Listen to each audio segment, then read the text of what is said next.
कि शकुनी और दुर्योधन इनको काटे खून नहीं।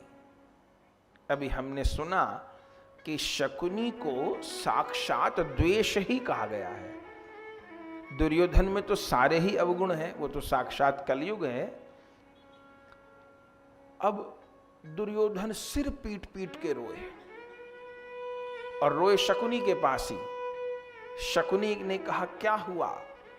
कहता है मामा जी, जब मैं युधिष्ठिर की प्रशंसा सुनता हूं मेरी छाती में सांप काटने लगते हैं। मुझे लगता है रोम रोम में कोई मुझे बींध रहा है। इन पांडवों की प्रशंसा, पांडवों का यश मुझसे सहन नहीं होता।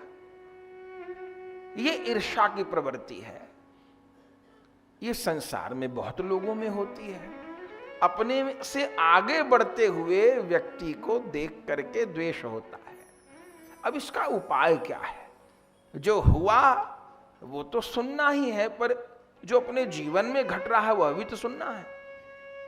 इसका उपाय क्या है? पहला उपाय तो ये है, किसी की उन्नति देख करके मन में जलन हो रही है, किसी को आगे बढ़ते देख के, तो आप उससे आगे बढ़ जाइए, अपना उत्थान करिए ना। लग रहा है कि कोई बहुत विद्वान है तो आप भी पढ़िए, आप भी विद्वान बन जाइए। लग रहा है कि किसी का व्यापार बहुत अच्छा चल रहा है, आप भी सीखिए, समझिए, आप भी व्यापार को आगे बढ़ाइए। किसी को देख के लग रहा है कि उसकी संतान बड़ी योग्य है, बड़ी समझदार है, तो आप भी अपनी संतान को योग्य बनाइए, समझदार बनाइए। किसी के लिए लगता है कि उसका व्यवहार बहुत अच्छा है, वो लोगों से बहुत अच्छे संबंध स्थापित कर लेता है, तो हम लोग भी अच्छा बोलना सीखें, अच्छा व्यवहार सीखें। तो पहला तो यही है कि हम भी अपनी गति बढ़ाएं, हम भी अपनी उन्नति करें, हम भी अपना उत्थान करें। जो ऊर्जा किसी को देख के जलने में खर्च कर रहे हैं, वो ऊर्जा अपने आप को आगे बढ़ाने में खर्च करें। पहली बात तो ये। दूसरा उपाय भक्तों के लिए। अब यदि कोई भक्त है और वो संसार की किसी की उन्नति देख करके मन में द्वेष कर रहा है, तो पहली बात तो वो भक्त नहीं है। चूंकि जिसको समझ में आ गया है कि ये भक्ति है, ये भजन है, वो किसी की भी आर्थिक और सामाजिक उन्नति को उसकी वास्तविक उन्नति मानेगा ही नहीं। जो भक्त है, जो वैष्णव है, उसके मन में तो किसी की तरक्की देख करके द्वेष आएगा ही नहीं, और आ गया तो इसका मतलब भक्त हम नहीं हैं। क्योंकि कबीर दास जी कहते हैं, कबीरा सब जग निर्धना धनवंता नहीं कोय, धनवंता सोई जानिए राम धनी जके होए। कबीर दास जी कहते हैं, मेरी समझ में सारा जगत निर्धन है, धनवान कौन है? जिसके पास राम धन है। तो भक्त की तो इस और दृष्टि जाएगी ही नहीं, और फिर भी जाए तो क्या करे? तो फिर अपना ट्रीटमेंट खुद करना पड़ेगा। सिर दर्द की गोली तो आप ले आएंगे बाजार से, पेट दर्द है डॉक्टर को दिखा लेंगे, हाथ पांव टूट गए तो पलस्तर हो जाएगा, पर मेरे भैया इन मानसिक रोगों का इलाज तो जीव को खुद ही करना पड़ता है। और इन मानसिक रोगों का इलाज क्या है? हरि नाम और सत्संग, श्रवण भक्ति और कीर्तन भक्ति, यही इन मानसिक रोगों का इलाज है। किन्हीं प्रेमी महापुरुषों के मुख से सत्संग सुने, और सत्संग सुनते सुनते ये बात समझ में आ जाए कि अरबपति भी खाली हाथ जाएगा, करोड़पति भी खाली हाथ जाएगा, लखपति भी खाली हाथ जाएगा। जिसके बच्चे बहुत योग्य हैं वह भी सबको छोड़ के जाएगा, और जिसके बच्चे योग्य नहीं है वो भी छोड़ के जाएगा। जिसकी बहुत लोग प्रशंसा करते हैं वो प्रशंसकों को छोड़ जाएगा, और जिसकी बहुत लोग निंदा करते हैं वो निंदकों को छोड़ जाएगा। और मरने के बाद कौन किसकी प्रशंसा कर रहा है, कौन किसकी निंदा कर रहा है, सब चीज बराबर। अभी तो हम लोगों को बहुत चिंता है कोई हमारे बारे में क्या कह रहा है, ये कौन क्या कह रहा है, वो क्या कह रहा है। अच्छा, हमारे दादी दादा या हमारे माँ बाप, वो भी तो कभी जीवित थे। अच्छा, वो जीवित थे, वो भी हमारी तरह परेशान थे। उसने ऐसा कह दिया, उसने ऐसा कह दिया, उसने वैसा कह दिया। वो छोटी छोटी बातों को लेके बहुत तनाव ले रहे थे, बड़े परेशान थे वो। ठीक, अच्छा, अब वो नहीं रहे, अब उनकी चर्चा कौन कर रहा है? ना उनको अच्छा बोलने वाले रहे, ना उनको गलत बोलने वाले रहे। अब वो कहां गए खबर नहीं, विलीन हो गए। जिन बातों को वो बहुत अधिक आवश्यक मान रहे थे, ऐसा नहीं, वैसा नहीं, वैसा नहीं, ऐसा नहीं, वो सारी बातें महत्वहीन हो गई। जिनका शरीर अभी 5 साल पहले छूटा, 10 साल पहले छूटा, 15 साल विलीन हो गए। और जिनको 10, 20, 30 साल, 50 साल हो गए, उनके तो कोई नाम भी नहीं जान रहा। हम अपने दादा दादी की चर्चा रोज कर रहे हैं, आप कर रहे हैं, रोज याद कर रहे हैं अपने दादा दादी को कि हम कर रहे हैं। सब भूल गए। लेकिन जब वो थे तब बड़े चिंतित थे, अपने नाम को लेके, अपने यश को लेके, अपनी वस्तुओं को लेके। अच्छा, मेरे माता पिता अथवा मेरे दादा दादी ने जो घर बनाया था, जो संपत्ति खड़ी, उसको भी लेके भी बहुत चिंतित थे। लेकिन अब वो चले गए, वो देखने नहीं आ रहे। उनके जाने के बाद बेटे ने सबसे पहले पिताजी की जमीन बेच दी। पिताजी ने जो घर बनाया था सबसे पहले बेटे ने बेच दिया। पिताजी कहते रहे, जीते जी नहीं होने दूंगा, जीते जी नहीं होने दूंगा। मैंने एक एक ईंट बड़े पसीने से भिगो भिगो के लगाई है। वो छाती पीटते रहे। अच्छा, अचंबा क्या है, जिसने जमीन को अपना कहा वो सब तो सरकते रहे, पर जमीन कहीं नहीं सरकी। जमीन अपनी जगह पे ही है। 100 साल पहले उस प्लॉट को कोई अपना कह रहा था, उसके बाद कोई अपना कह रहा था, उसके बाद कोई अपना कह रहा था। अपने एक दूसरे को रजिस्ट्रियां होती रहीं, वो लोग जाते रहे, पर जमीन अपनी जगह। मकान के लिए रोने वाले तो बहुत लोग मिले, पर मकान मालिक के लिए कोई मकान रो रहा हो ऐसा एक भी उदाहरण नहीं मिला। अब अपना इलाज खुद करना पड़ेगा कि मेरे बड़ों के साथ भी ऐसा ही हुआ। वो भी बहुत चिंता करते करते, और ऐसा कैसे होगा, वैसा कैसे होगा, आज सब भूल गए। साल 6 महीना, साल 2 साल में सब भूल गए। वे मेरे बड़े अपने कर्म लेके आगे चले गए। अब यदि भगवान का भजन किए होंगे तो भगवान के धाम में गए होंगे, नहीं तो भटक रहे होंगे कहीं 84 लाख योनि में। बात तो कड़वी है। मेरे साथ भी यही होने वाला है। बात समझिएगा मेरे भाई बहन, थोड़ी कड़वी चर्चा है। मेरे साथ भी यही होने वाला है। मैं यदि रात दिन इसी तनाव में हूं, कौन मुझसे आगे निकल गया, कौन मेरे से पीछे निकल गया, इन्होंने मुझको बहुत बड़ा विद्वान कह दिया, आपने मुझको मूर्ख कह दिया, उन्होंने मुझे अच्छा आदमी कह दिया, इन्होंने मुझे बुरा आदमी कह दिया। मैं केवल इसी बात का माथे में दिन रात चिंतन कर रहा हूं, और कैसे आप सब लोग मुझे बहुत अच्छा व्यक्ति कह दें, मैं दिन रात यही प्रयास कर रहा हूं। पर मैं भजन नहीं करता, मैं राधा माधव को प्रेम नहीं करता, तो मेरी दुर्दशा होने वाली है। मुझे इन धंधों में नहीं पड़ना, तो क्या करना है? सबके साथ अच्छा व्यवहार करना है। मन से, वचन से, कर्म से किसी का अहित मुझे नहीं करना है। किसी को अहित वचन मुझे नहीं बोलने हैं, और किसी का अहित मुझे सोचना भी नहीं है। क्योंकि मैंने कुछ भी गलत सोचा, वो मेरा कर्म खड़ा हो जाएगा। हो सकता है प्राण निकल रहे हो, वो अहित विचार मेरे माथे में आ जाए, मेरी तो भगवत स्मृति रुक जाएगी। मुझे किसी के बारे में भी गलत सोचना नहीं है, करना तो बहुत बड़ी बात है, और किसी के लिए कोई गलत वचन मुझे बोलना नहीं है। चूंकि मैंने किसी के लिए कोई गलत वचन बोला, कर्ण की बात सुनिए ना, कर्ण बहुत दानवीर, इसमें कोई संशय नहीं है। दान उसने बहुत किया, मरते मरते भी दान किया। सूर्य का पुत्र है, सूर्य तो भगवान है, भगवान के नेत्र हैं। ठीक, कर्ण में कमी नहीं। पर कल सुने ना, 2 पाप जिंदगी में हो गए, ऐसे हो गए कि भगवान उसको क्षमा नहीं किए। पहला, भगवान की परम भक्ता अग्नि से पैदा द्रौपदी को वैश्या कहा। और उसको नग्न करने के लिए दुर्योधन और दुशासन को प्रेरित किया। इन दो पापों ने सब बेड़ा गर्क कर दिया कर्ण का। भक्तमाल में कर्ण का नाम नहीं लिखा, कर्ण की जय जयकार नहीं होती, हो सूर्यपुत्र हो। मैं किसी को अहित वचन नहीं बोलूंगा। आज दिन में बाबूजी के घर गए तो एक चर्चा चली, जो विद्वान जन आए थे। नरेंद्र भैया जी ने कहा कि महाराज जी ने कल बताया कि द्रौपदी ने ऐसी बात नहीं बोली थी, अंधे का पुत्र अंधा, ये झूठी बात है। बिल्कुल ठीक है, महाभारत में नहीं लिखी।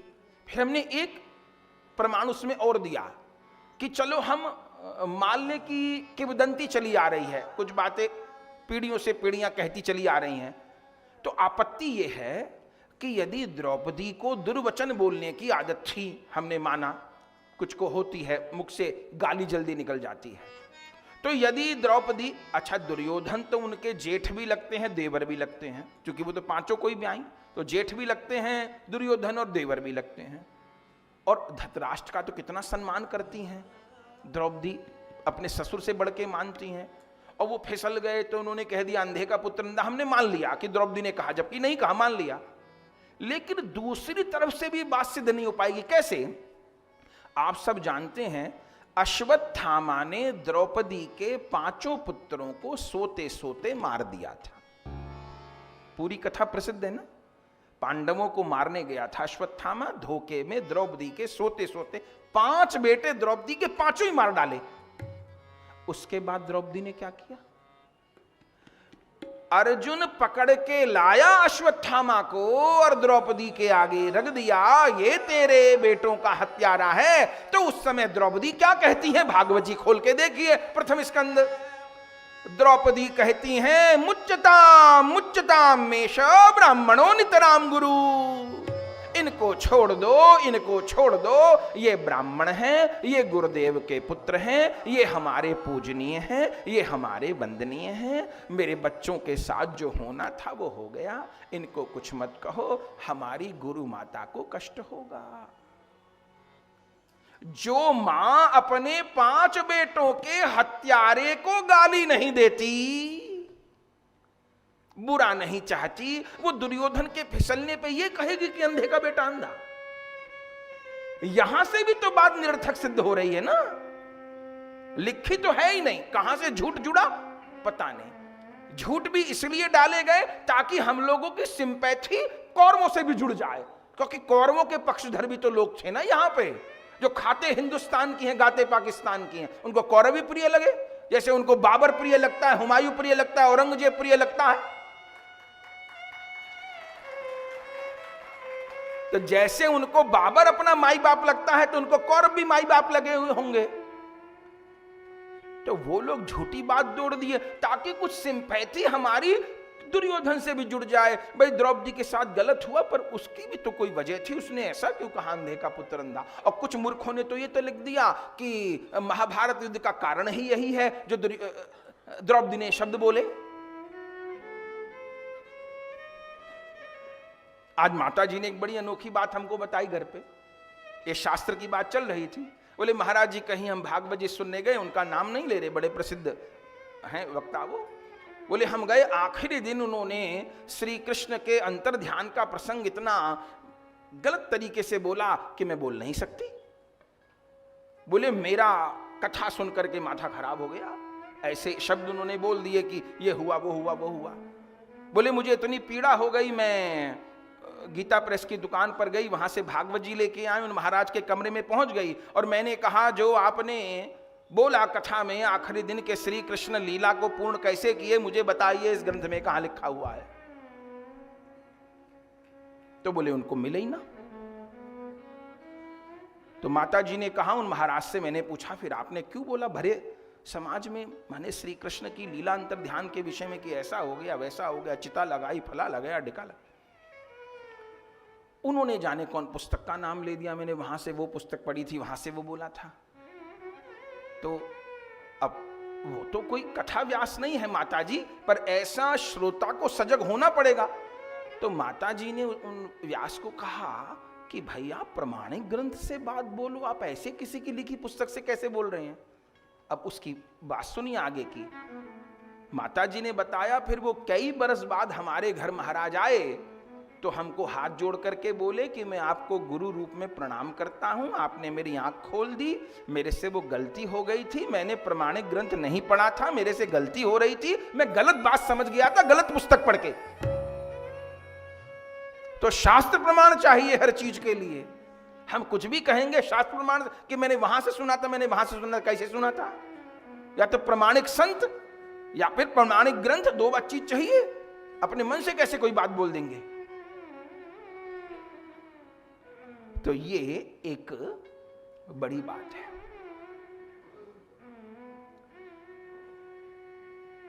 तो क्या कह रहे थे हम कि दुर्योधन द्वेष में जला जा रहा है। तो इस विषय पर चर्चा कर रहे थे कि ये दुर्योधन कभी हमारे भीतर भी पैदा हो जाता है, ये शकुनी हमारे भीतर भी पैदा हो जाता है कि किसी उन्नति को देख करके हम नहीं जी पा रहे। तो यदि हम संसारिक क्षेत्र में हैं तो हम अपनी और चाल बनाएं, हम भी अपने व्यापार को तेज कर दें, हम भी अपने परिवार को अच्छा बनाएं, हम भी अपनी औलाद को अच्छा बनाएं, फिर भी ये नहीं अच्छी बन पा रही तो ये सोचें कि भैया सबका प्रारब्ध अलग अलग है। प्रसंग है एक महाभारत का, आगे का है पर अभी बोल देते हैं। जंगल में बैठे थे, जब बाद में लाक्षागृह से जलाए गए पांडव लोग बैठे थे, और उसके बाद की बात है, द्रौपदी आदि से विवाह हो गया था, अक्षय पात्र आदि मिल गया था।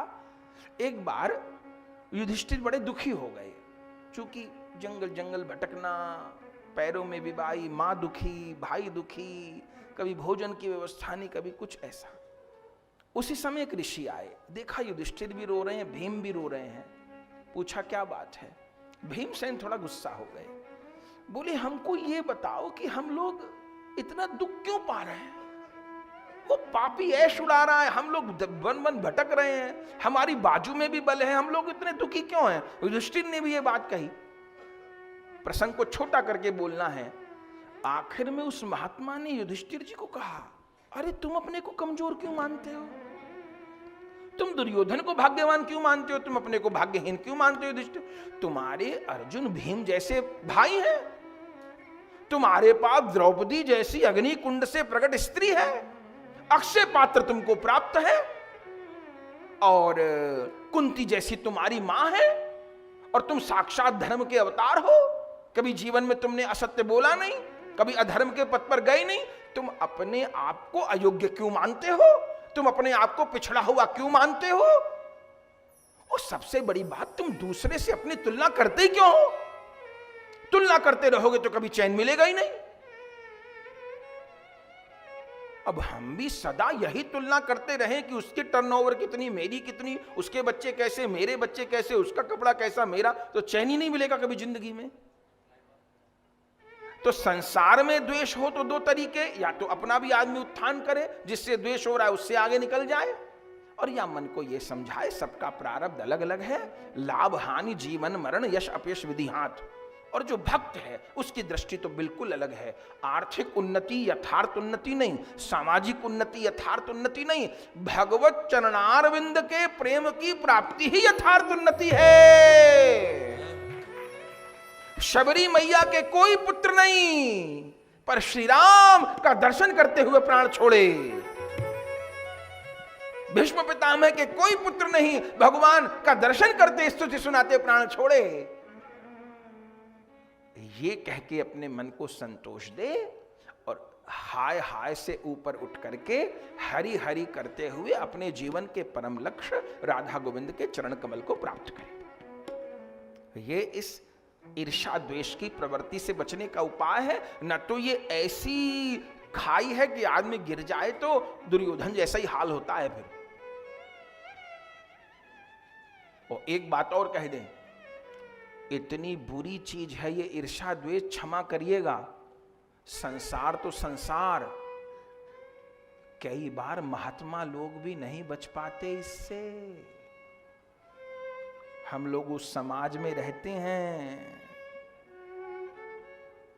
अनेक बार ये रोग महात्माओं को भी लग जाता है। वो मेरे से बड़े पद पर कैसे पहुंच गया, उसका वर्चस्व मेरे से अधिक कैसे हो गया, उसके शिष्य मेरे से अधिक कैसे हो गए, उसके अनुयायी मेरे से अधिक कैसे हो गए। ये बीमारी ठीक न की जाए तो ये कैंसर बन जाए, इसलिए इसको समय रहते सुधारना